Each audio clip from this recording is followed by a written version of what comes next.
Hello dears, new SSCRT world ജോഗ്രഫിയുടെ day 1ന്റെ ക്ലാസ്സിലേക്ക് എല്ലാ കൂട്ടുകാർക്കും സ്വാഗതം. VFA, LDC, ഡിഗ്രി തല പ്രിലിംസ്, മെയിൻസ് എല്ലാ എക്സാമുകൾക്കും ബിവറേജ് LD ഒക്കെ എഴുതുന്ന കുട്ടികൾക്ക് ഉപകാരപ്പെടുന്ന രീതിയിൽ നമ്മൾ എന്ത് ചെയ്യാണ്, ഓരോ ടോപ്പിക്കും വേൾഡ് ജോഗ്രഫി എന്ന് പറയുന്ന ഒരു പ്ലേലിസ്റ്റ് ന്യൂ SSCRT വന്നിട്ട് ഉണ്ടാകും. അതേപോലെ കേരള ജോഗ്രഫി, നമ്മൾ കേരള ജോഗ്രഫി ഓൾറെഡി എന്ത് ചെയ്തിട്ടുണ്ട്, കംപ്ലീറ്റ് ചെയ്തിട്ടുണ്ട് കേട്ടോ. അപ്പോൾ തീർച്ചയായിട്ടും ഒക്കെ കാണുക. അപ്പോൾ നമ്മൾ വേൾഡ് ജോഗ്രഫിയിൽ നിന്നും നമുക്കറിയാം ഒന്നാം ലോക മഹായുദ്ധം, രണ്ടാം ലോക മഹായുദ്ധം, അമേരിക്കൻ സ്വാതന്ത്ര്യ സമരം, ഫ്രഞ്ച്, അതുപോലെ ഇംഗ്ലണ്ട്, ലാറ്റിൻ അമേരിക്കൻ വിപ്ലവം, ചൈനീസ് വിപ്ലവം, ഇതൊക്കെ നമുക്ക് എന്ത് ചെയ്യാനുണ്ട്, ജോഗ്രഫി ഭാഗത്ത് ചോദിക്കുന്നുണ്ട്. ഐക്യരാഷ്ട്ര സംഘടന ഒക്കെ ചോദിക്കുന്നുണ്ട് അല്ലേ. അപ്പോൾ ഇതുമായി ബന്ധപ്പെട്ടിട്ടൊക്കെ എന്ത് ചെയ്യുന്നുണ്ട്, നമ്മുടെ SSCRTയിൽ കിടക്കുന്നുണ്ട്. അപ്പോൾ ആ ഭാഗങ്ങളുടെ ഡീറ്റെയിൽഡ് ക്ലാസ് ആണ് നിങ്ങൾക്ക് തരുന്നത്. അപ്പോൾ ഇന്ന് ഡേ 1 ആണ് കേട്ടോ. അപ്പോൾ നിങ്ങൾക്ക് ഏതൊക്കെ ടോപ്പിക്ക് പഠിക്കാനുണ്ടോ ജോഗ്രഫി ഭാഗത്ത്, 5ാം ക്ലാസ് മുതൽ 10ാം ക്ലാസ് വരെയുള്ള ജോഗ്രഫിയിൽ വേൾഡ് ജോഗ്രഫി ഭാഗത്ത് നിന്ന് പഠിക്കേണ്ട ലെസൺസ് ഏതൊക്കെയാണോ ആ ലെസൺ അരിച്ചു പെറുക്കിയിട്ട് നിങ്ങളുടെ മുന്നിലേക്ക് തരും. ഓക്കെ, ക്ലാസ്സുകളൊക്കെ ഇഷ്ടപ്പെടുകയാണെങ്കിൽ സബ്സ്ക്രൈബ് ചെയ്ത് സപ്പോർട്ട് ചെയ്യുക, ലൈക്ക് ചെയ്യുക, ഷെയർ ചെയ്യുക. അതുപോലെ തന്നെ ടെലിഗ്രാം ഗ്രൂപ്പിലൊക്കെ ജോയിൻ ചെയ്യുക കേട്ടോ. നമുക്ക് ക്ലാസ്സിലേക്ക് കടക്കാം. എന്താണ് പാൻ സ്ലാവും പാൻ ജർമ്മൻ പ്രസ്ഥാനങ്ങളും? നമുക്കറിയാം, കഴിഞ്ഞ ഒരു എക്സാമിനൊക്കെ നമ്മൾ കഴിഞ്ഞ ഈ അടുത്ത് നടന്ന എക്സാമിനൊക്കെ ഇതിൽ നിന്ന് ചോദ്യങ്ങൾ വന്നിട്ടുണ്ട്. നമുക്ക് നോക്കാം. എന്താണ് പാൻ സ്ലാവ്, എന്താണ് പാൻ ജർമ്മൻ? ആദ്യം നമുക്ക് എന്ത് ചെയ്യണം, ഈ പാൻ സ്ലാവ് പ്രസ്ഥാനത്തെ കുറിച്ച് ആദ്യം പഠിക്കണം. കിഴക്കൻ യൂറോപ്പിലെ സ്ലാവ് വംശജർ വസിക്കുന്ന പ്രദേശങ്ങളെല്ലാം ഏകീകരിക്കണമെന്ന ആശയം മുന്നോട്ട് വെച്ച പ്രസ്ഥാനമാണ് പാൻ സ്ലാവ് പ്രസ്ഥാനം.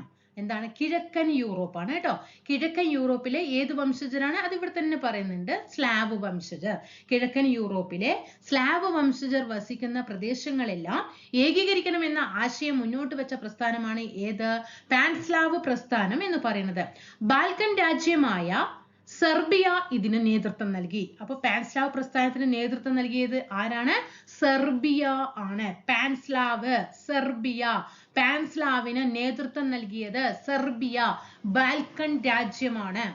ഈ പ്രസ്ഥാനത്തെ റഷ്യ പിന്തുണയ്ക്കുകയും ചെയ്തിട്ടുണ്ടായിരുന്നു. നേതൃത്വം നൽകിയത് സെർബിയയും പിന്തുണ നൽകിയത് റഷ്യയുമാണ്. ജർമ്മനിയുടെ നേതൃത്വത്തിൽ, ഇവിടെ പാൻ ജർമ്മൻ എന്നുണ്ട്, അതുകൊണ്ട് തന്നെ ജർമ്മനിയുടെ നേതൃത്വത്തിൽ ആരംഭിച്ച പ്രസ്ഥാനമാണ് പാൻ ജർമ്മൻ പ്രസ്ഥാനം. മധ്യ യൂറോപ്പിലേക്കും ബാൽക്കൺ മേഖലയിലേക്കും അധികാരം വ്യാപിപ്പിക്കുന്നതിനായി ട്യൂട്ടോണിക് വംശജരെ ഏകോപിപ്പിക്കുക എന്നതായിരുന്നു ഈ പ്രസ്ഥാനത്തിന്റെ ലക്ഷ്യം.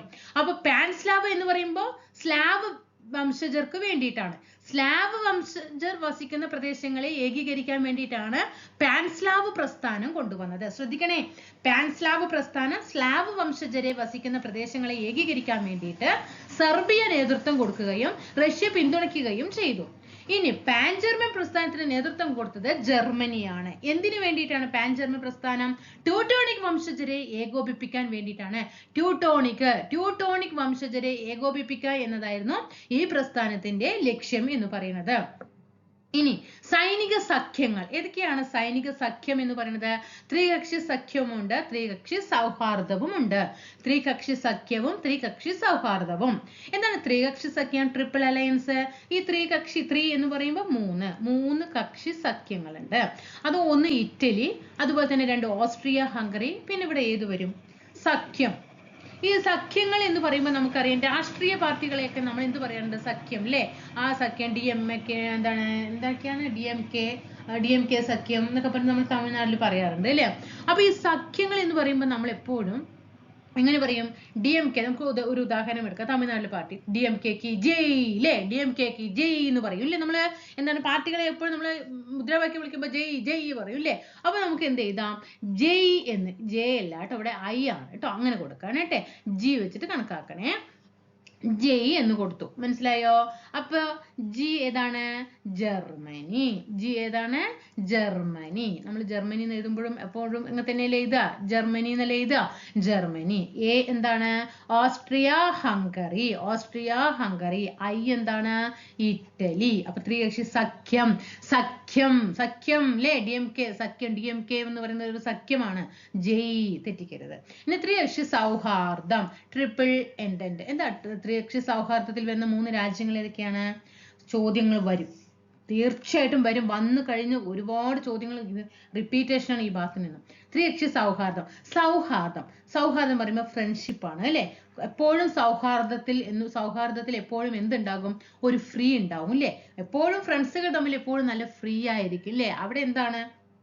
കുടുംബങ്ങളിനുള്ളിൽ പോലെ ചട്ടക്കൂടുകളില്ല അല്ലെ. ഫ്രണ്ട്സിന്റെ ഇടയിൽ ഫ്രണ്ട്സുകൾ എപ്പോഴും ഫ്രീ ആയിരിക്കും. അങ്ങനെ ആലോചിക്കാം. അല്ലെങ്കിൽ സൗഹാർദ്ദം എന്ന് പറയുമ്പോൾ ഫ്രണ്ട്സുകളാണ് നല്ല സൗഹാർദ്ദം ഉണ്ടാകുക. ആ FRE അപ്പോൾ അങ്ങനെ ചിന്തിച്ചാലും മതി. അപ്പോൾ ത്രികക്ഷി സൗഹാർദ്ദം എന്ന് പറയുമ്പോൾ സൗഹാർദ്ദം എപ്പോഴും ഫ്രീ ആയിരിക്കും. ആ ഫ്രീ എന്നുള്ള തന്നെ അക്ഷരങ്ങൾ എടുക്കുക. F എന്താണ്? France. F France. R Russia. E എന്താണ്? E ഏത് വരും? ഫ്രീ എന്ന് പറയുമ്പോൾ ഈ ഏത് വരും? ത്രികക്ഷി സൗഹാർദ്ദത്തിൽ വരുന്നത് ഇംഗ്ലണ്ട് അല്ലെ. ഏതാണ്? ഇംഗ്ലണ്ട്. ഈ വരുന്നത് ഏതാണ്? ഇംഗ്ലണ്ട്. തെറ്റിക്കാൻ പാടില്ല കേട്ടോ. അപ്പൊ ഫ്രാൻസ്, റഷ്യ, ഇംഗ്ലണ്ട്. സഖ്യം ജയ് ല്ലേ. Germany, Austria, Hungary, Italy. ത്രികക്ഷി സൗഹാർദ്ദം പറയുമ്പോൾ ഭയങ്കര ഫ്രീ ആയിരിക്കും. ഫ്രീ എന്ന് പറയുമ്പോൾ France, Russia, England. Next one നോക്ക്. ഇവിടെ കൊടുത്തിട്ടുണ്ട് ത്രികക്ഷി സഖ്യവും ത്രികക്ഷി സൗഹാർദ്ദവും. സഖ്യം ഇറ്റലി, ജർമ്മനി, ഓസ്ട്രിയ, ഹംഗറി. ത്രികക്ഷി സൗഹാർദ്ദം ഫ്രാൻസ്, ഇംഗ്ലണ്ട്, റഷ്യ. നോക്കിക്കേ. ഒന്നാം ലോക മഹായുദ്ധത്തിന്റെ കാരണങ്ങളും അതുണ്ടായ അനന്തരഫലങ്ങളും എന്തൊക്കെയാണ്? ചോദ്യങ്ങൾ സ്റ്റേറ്റ്മെന്റ് വരുമ്പോൾ നമ്മൾ ഇങ്ങനെ പഠിച്ചേ പറ്റൂ കേട്ടോ. വൺ വേർഡിൽ ഇങ്ങനെ തന്നു കഴിഞ്ഞാൽ നമുക്ക് ഒരിക്കലും സ്റ്റേറ്റ്മെന്റ് ചെയ്യുന്ന സമയത്ത് നമുക്ക് ആൻസറിലേക്ക് എത്താൻ കഴിയില്ല. നമ്മൾ അവിടെ കിടന്നിട്ട് എയും ബിയും കിടന്നിട്ട് അങ്ങോട്ടും ഇങ്ങോട്ടും മാറ്റി മറിച്ച് അന്നാ ഇത് ഇരിക്കട്ടെ പറയും. വീട്ടിലെത്തുമ്പോഴേക്കും ആൻസർ ഒക്കെ തെറ്റായിരിക്കും. അപ്പൊ അങ്ങനെ ഒരു ഇടഞ്ഞ് അതിനൊരു ഇതിട്ട് കൊടുക്കാൻ പാടില്ല കേട്ടോ. നോക്കിക്കേ. എന്താ ഒന്നാം ലോക മഹായുദ്ധത്തിന്റെ കാരണം? നമുക്ക് ആദ്യം കാരണം പഠിക്കാം. എന്താണ് ഫസ്റ്റ് വേൾഡ് വാർ ഉണ്ടാകാൻ കാരണം? എപ്പോഴാണ് നടന്നത് വേൾഡ് വാർ? 1914 മുതൽ 1918 വരെയാണ് ഫസ്റ്റ് വേൾഡ് വാറിന്റെ കാലഘട്ടം. അതായത് ഫ്രഞ്ച് പ്രസിഡന്റ് മീറ്ററാൻഡ് സന്ദർശനം നടത്തിയ ബോസ്നിയയുടെ തലസ്ഥാനമായ സാരായോവിൽ വെച്ച് ഓസ്ട്രിയ ഹംഗറിയുടെ കിരീടാവകാശിയായ ആർച്ച് ഡ്യൂക്ക് ഫ്രാൻസിസ് ഫെർഡിനൻഡ് കൊല്ലപ്പെട്ടു. ആർച്ച് ഡ്യൂക്ക് ആയിട്ടുള്ള ഫ്രാൻസിസ് ഫെർഡിനൻഡ് കൊല്ലപ്പെട്ടു. സെർബിയൻ പൗരനായ ഗ്ലാവോ പ്രിൻസപ്പാണ് അദ്ദേഹത്തെ വധിച്ചത്.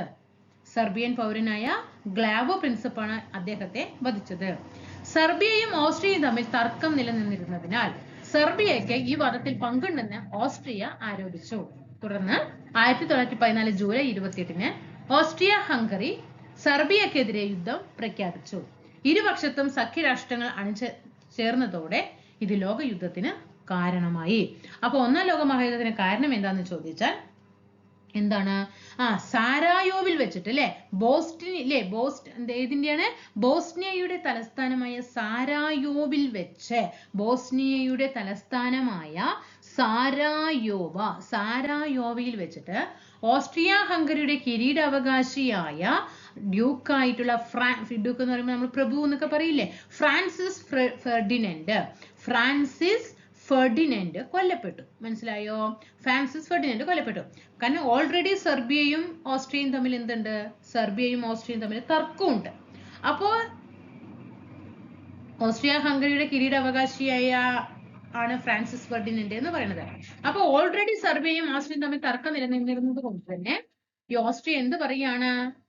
എന്ത് പറയുന്നത്? സെർബിയക്ക് കാരണം തർക്കം, നമ്മളിപ്പോ രണ്ടുപേരും തമ്മിൽ തർക്കം ഉണ്ടെങ്കിൽ നമുക്ക് വേറെ ആരെങ്കിലും ചെയ്താലും നമുക്ക് നോട്ടം ആർക്ക് തന്നെയായിരിക്കും നമ്മളെ എതിരായിട്ട് നിൽക്കുന്ന ഇവൻ തന്നെ അല്ലെങ്കിൽ ഇവളെ തന്നെ, അങ്ങനെ ഒരു ചിന്ത ഉണ്ടാവും അല്ലെ. അതുപോലെ തന്നെയാണ് ഇവിടെ സംഭവിച്ചത്. സെർബിയ ആണ് എന്ന് ഓസ്ട്രിയ എന്ത് ചെയ്തു?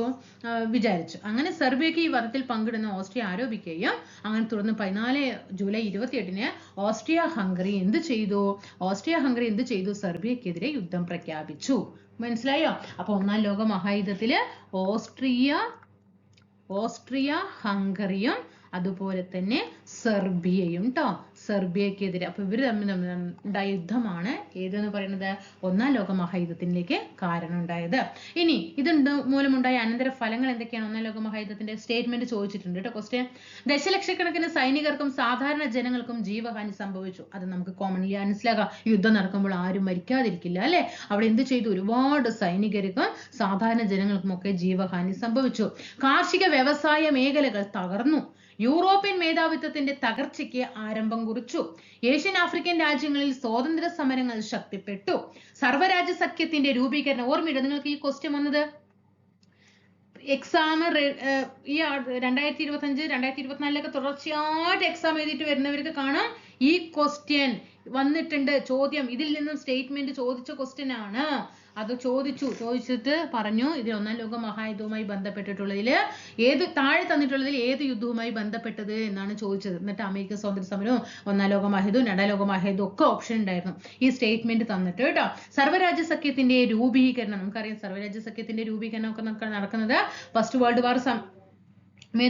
അപ്പൊ സർവ്വരാജ്യ സഖ്യത്തിന്റെ രൂപീകരണത്തിന് കാരണമായി ഇറ്റലി, ജർമ്മനി, സ്പെയിൻ എന്നീ രാജ്യങ്ങൾ സമഗ്ര ആധിപത്യ ഭരണത്തിലേക്ക് നീങ്ങി. ഇറ്റലിയും ജർമ്മനിയും സ്പെയിനും, ഇറ്റലി, ജർമ്മനി അതുപോലെ തന്നെ സ്പെയിന്, ഈ 3 രാജ്യങ്ങള് സമഗ്രമായിട്ട് അവരുടെ എന്ത് ചെയ്തു, അവരുടെ ആധിപത്യത്തിലുള്ള ഭരണത്തിലേക്ക് നീങ്ങുകയാണ് ചെയ്തത്. ഇനി ഒന്നാം ലോക മഹായുദ്ധാനന്തരം ഇറ്റലിയിലും ജർമ്മനിയിലും അധികാരത്തിൽ വന്ന ഈ സമഗ്ര ആധിപത്യ പ്രസ്ഥാനങ്ങളുടെ സവിശേഷതകൾ എന്തൊക്കെയാണ്? നമ്മൾ പറഞ്ഞു ഇറ്റലിയും ജർമ്മനിയും സ്പെയിനും അവരുടെ ആധിപത്യം അവിടെ ഉണ്ടാക്കിയില്ലേ. അപ്പൊ എന്തൊക്കെയാണ് ഇവർ ചെയ്തത്? എന്തൊക്കെയായിരിക്കും ഇവർ ആധിപത്യത്തിലൂടെ ചെയ്ത കാര്യങ്ങള്? ഇറ്റലിയിൽ അധികാരത്തിൽ വന്ന സമഗ്രാധിപത്യ പ്രസ്ഥാനം ഫാസിസം എന്നറിയപ്പെടുന്നു. ശ്രദ്ധിക്കണേ ഫാസിസം എവിടെയാണ്? ഫാസിസം ഇറ്റലിയിലാണ് അല്ലെ.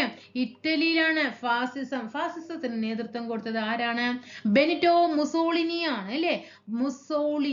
മുസോളിനിയാണ് ഫാസിസത്തിന്. FM പറയില്ല നമ്മൾ, FM റേഡിയോ പഠിക്കാറില്ലേ? അപ്പൊ F ഫാസിസം, M മുസോളിനി. അപ്പൊ ഫാസിസത്തിന് നേതൃത്വം കൊടുത്തത് മുസോളിനി ഇറ്റലിയില്. FMI ഫാസിസം, മുസോളിനി ഇറ്റലിയില്.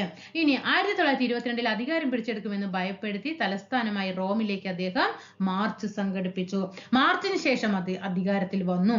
കരിങ്കുപ്പായക്കാർ എന്ന സായുധ സംഘത്തെ രൂപീകരിച്ചു. അപ്പൊ മുസോളിനിയാണ് കരിങ്കുപ്പായക്കാർ. ചോദിച്ച ക്വസ്റ്റ്യൻ ആണ്.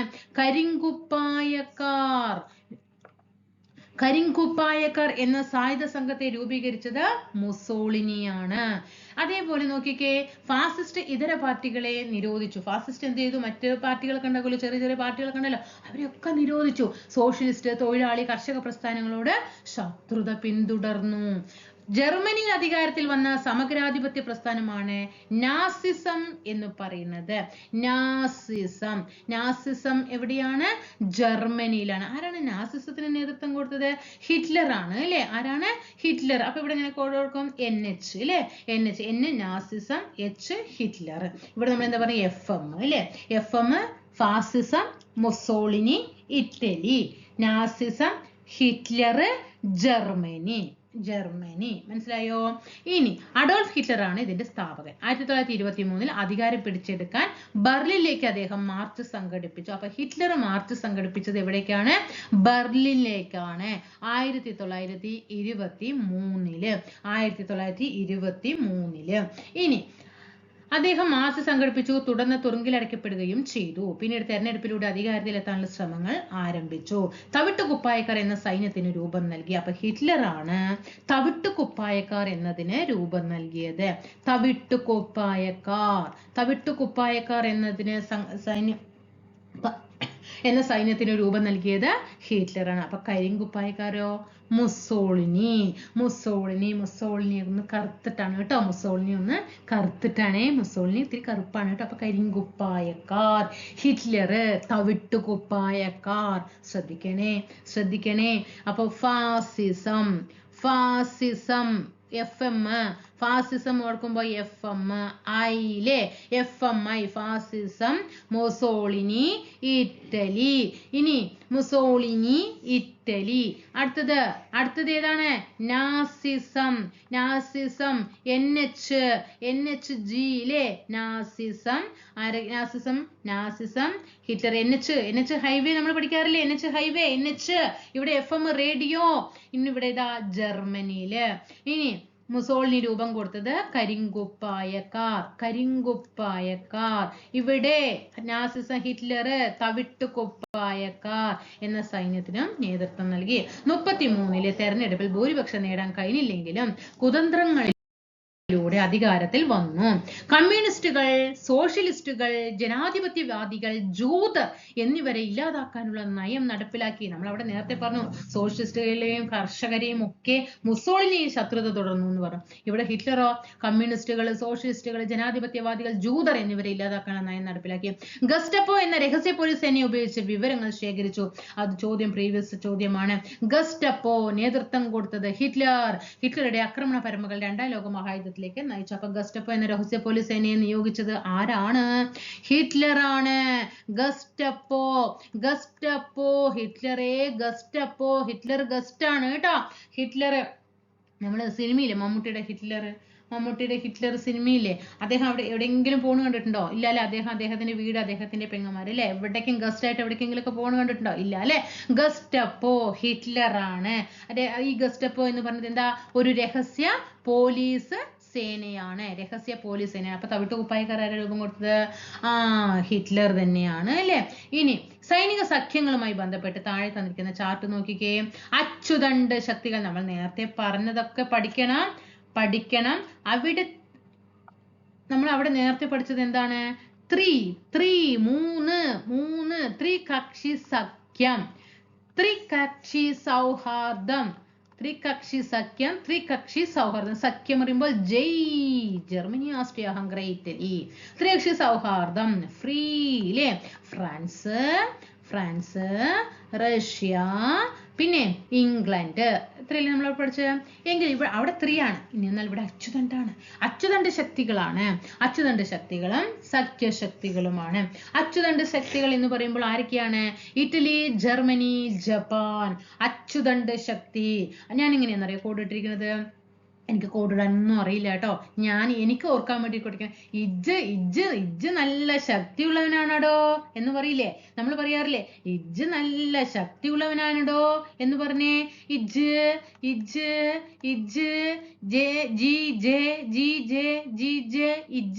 നല്ല ശക്തിയുള്ളവനാണോ.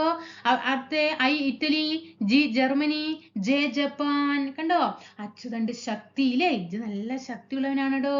ഇജ്ജില്ലേ നമ്മൾ പറയാറില്ലേ, നമ്മൾ ഓരോ മതക്കാരിങ്ങനെ സംസാരിക്കാറില്ലേ, ഇജ്ജ് എന്താടോ എന്നൊക്കെ പറയാനോ അല്ലേ. അങ്ങനെ പഠിച്ചാൽ മതി. ഇജ്ജ് നല്ല ശക്തിയുള്ളവനാണോ. Italy, Germany, Japan. ഞാൻ എൻ്റെ മനസ്സിൽ ഓർക്കാൻ വേണ്ടി ഇട്ടിരിക്കുന്ന കോഡാണ്. നിങ്ങൾ ഇതിനപ്പുറം കോഡിന്റെ ഉസ്താദുമാരായിരിക്കും എൻ്റെ ക്ലാസ് ഇരുന്ന് കാണുക. അപ്പൊ ഇത് അങ്ങ് തള്ളിക്കളയാ കേട്ടോ. ഇഷ്ടപ്പെട്ടില്ലെങ്കിൽ അങ്ങോട്ട് തള്ളിക്കളയാ. ഇനി സഖ്യശക്തികൾ ഏതൊക്കെയാണ്? England, China, France. England, China, എന്താണ്? ഫ്രാൻസ്. ഇംഗ്ലണ്ട്, ചൈന, അതേപോലെ തന്നെ ഫ്രാൻസ്. സഖ്യശക്തികൾ ഇംഗ്ലണ്ട്, ചൈന, ഫ്രാൻസ്. പഠിച്ചല്ലോ. അപ്പൊ ത്രികക്ഷി സഖ്യം തെറ്റാൻ ത്രികക്ഷി സഖ്യം സഖ്യം DMK സഖ്യം കി ജയിലേ. പിന്നെ സൗഹാർദ്ദം ഫ്രീ ആണ്. അച്ചുതണ്ട് ശക്തി ഇജ്ജ് നല്ല ശക്തിയുള്ളവനാണോ.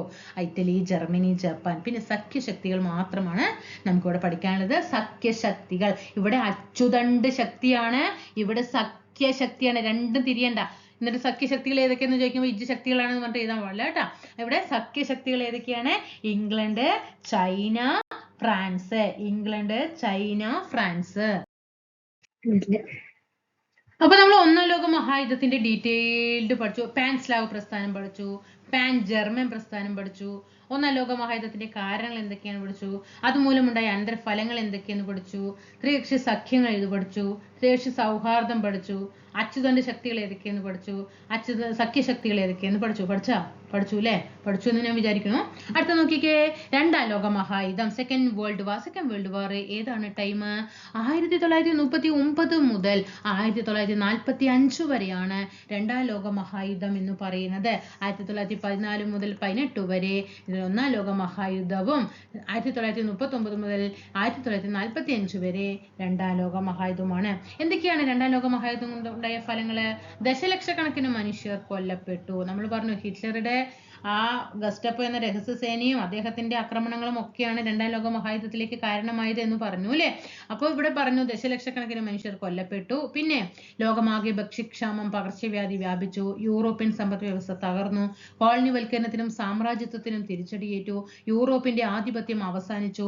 ഐക്യരാഷ്ട്ര സംഘടന രൂപീകരിക്കപ്പെട്ടു. മക്കളെ ഒന്ന് ശ്രദ്ധിക്കടാ. 1914 മുതൽ 1918 വരെ ഫസ്റ്റ് വേൾഡ് വാർ എന്ന് നമ്മൾ പറഞ്ഞു. ഫസ്റ്റ് വേൾഡ് വാർ ഇവിടെ ശ്രദ്ധിച്ചോട്ടാ, ഓർമ്മയുണ്ടോ ഇരുന്നിട്ട്?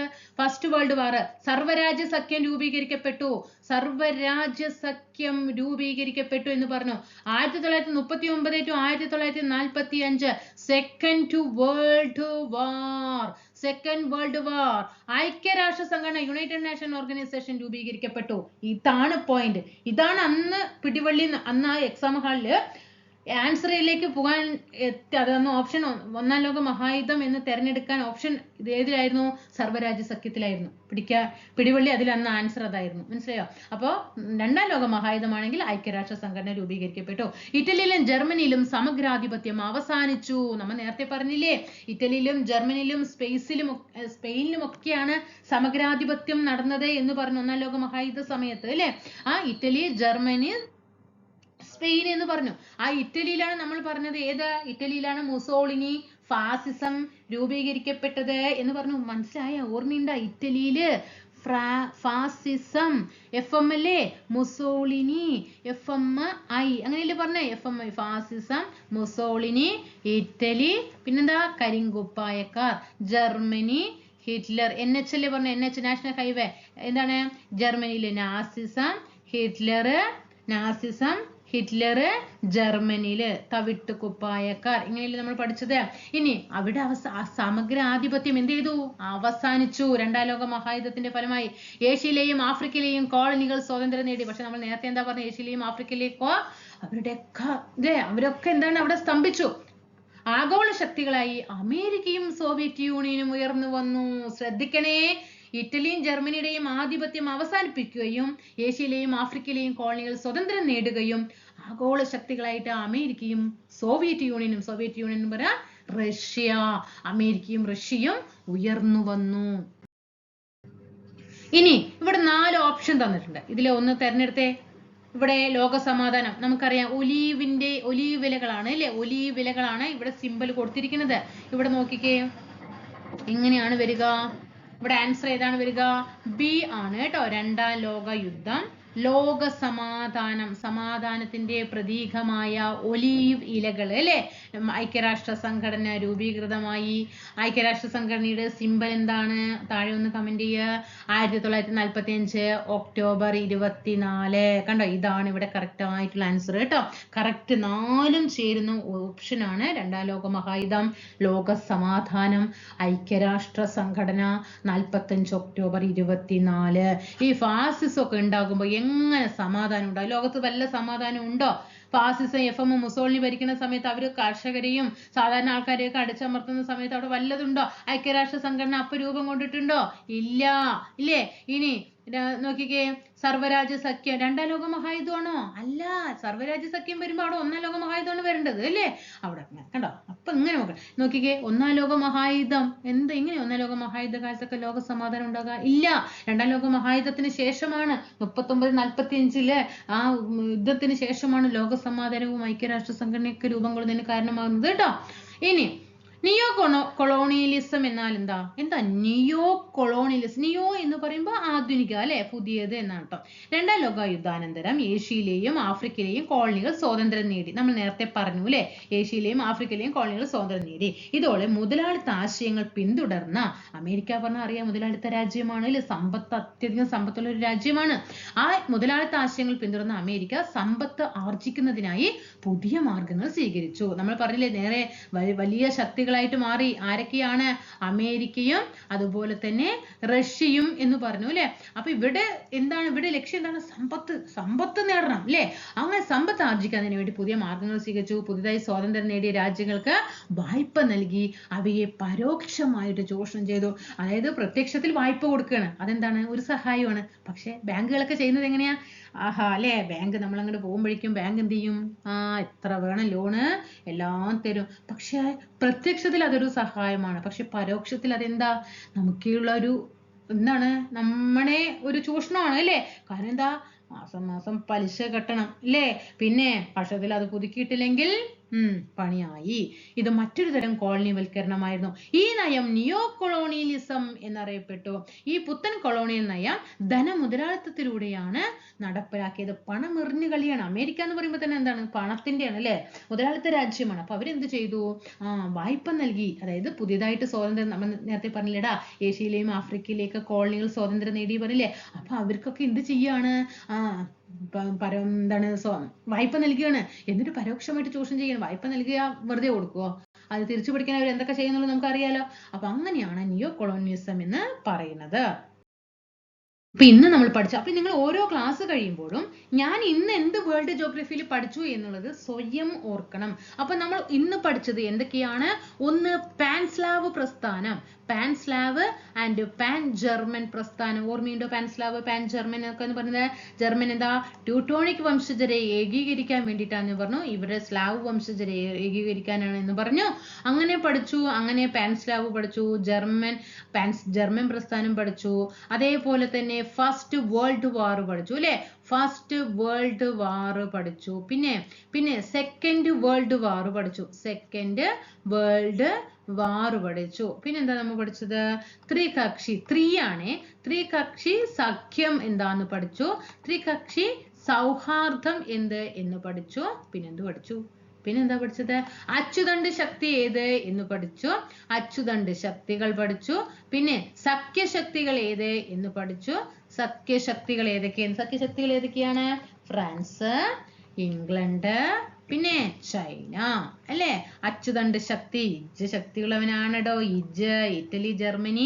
Italy, Germany, Japan. സൗഹാർദ്ദം, ഫ്രീ ആണ്, ഫ്രാൻസ്, റഷ്യ, ഇംഗ്ലണ്ട്. സഖ്യം, ജർമ്മനി, ഓസ്ട്രിയ, ഹംഗറി, ഇറ്റലി. കണ്ടോ? ഇങ്ങനെ പഠിക്കുമ്പോൾ അത് എളുപ്പമല്ലേ? അതേപോലെ തന്നെ നമ്മൾ ഫാസിസം പഠിച്ചു, നാസിസം പഠിച്ചു. ഇത്രയൊക്കെ പഠിച്ചാൽ മതി. VFA LDC സുഖമായിട്ട് മാർക്ക് സ്കോർ ചെയ്യാം കേട്ടോ. ഇത്രയും കാര്യങ്ങളാണ് ഇന്നത്തെ ഒറ്റ ടോപ്പിക്കിൽ. അരമണിക്കൂറിനുള്ളിൽ നമ്മൾ ഇത്രയും കാര്യങ്ങൾ പഠിച്ചു വരും. അപ്പൊ ഇതേപോലെ ക്ലാസ് വേണം നിങ്ങൾക്ക്. നമുക്ക് ഫസ്റ്റ് വേൾഡ് ജോഗ്രഫി തീർത്തിട്ട് നമുക്ക് എന്ത് ചെയ്യാം, അടുത്ത മൊഡ്യൂളിലേക്ക് പോകാം, അടുത്ത ടോപ്പിക്കിലേക്ക് ഒന്ന് ചിട്ടയായിട്ട് പഠിക്കാം കേട്ടോ. ഓക്കെ, അപ്പൊ നമ്മള് VFA LD ഒക്കെ പ്രാക്ടീസ് ചെയ്യുന്ന ഉദ്യോഗാർത്ഥികൾക്ക് വേണ്ടിയിട്ട് ഇപ്പൊ നമ്മൾ എന്ത് ചെയ്തു, SSCRT തുടങ്ങി. ഇനി മക്കളെ നമ്മൾ ഇനി തുടങ്ങാൻ പോകുന്നത് പ്രീവിയസ് ക്വസ്റ്റ്യൻ പേപ്പർ അനാലിസിസ് ആണ്. മക്കളെ ഇന്ന് മൊത്തോട്ട് ക്ലാസ്സിന്റെ രീതി മാറുകയാണ്. ഒന്നും കൂടി ഞാൻ നിങ്ങൾക്കൊന്ന് ഊർജ്ജസ്വലതയോട് കൂടിയിട്ട് ഇരിക്കട്ടെ എന്ന് വിചാരിച്ചു. അപ്പോൾ SSCRT ഒരു ദിവസം, അതിന്റെ കൂടെ പ്രീവിയസ് ക്വസ്റ്റ്യൻസ് എക്സ്പ്ലനേഷൻ ഒരു ദിവസം SSCRT. ഇന്ന് SSCRT വേൾഡ് ജോഗ്രഫി തന്നില്ലേ, ഇനി കുറച്ച് കഴിയുമ്പോഴേക്കും പ്രീവിയസ് ക്വസ്റ്റ്യൻ പേപ്പറിന്റെ എക്സ്പ്ലനേഷൻ ക്ലാസ് എത്തും. അതൊന്ന് നാളെ English, Malayalam, current affair. Okay, നാളെ 3 ക്ലാസ് അങ്ങനെയായിരിക്കും. ഇനി ഡെയിലി കൊണ്ടുപോകുക കേട്ടോ. അപ്പോൾ ക്ലാസ്സുകൾക്ക് ഇഷ്ടപ്പെടുകയാണെങ്കിൽ താഴെ കമന്റ് അറിയിക്കാം. Thank you.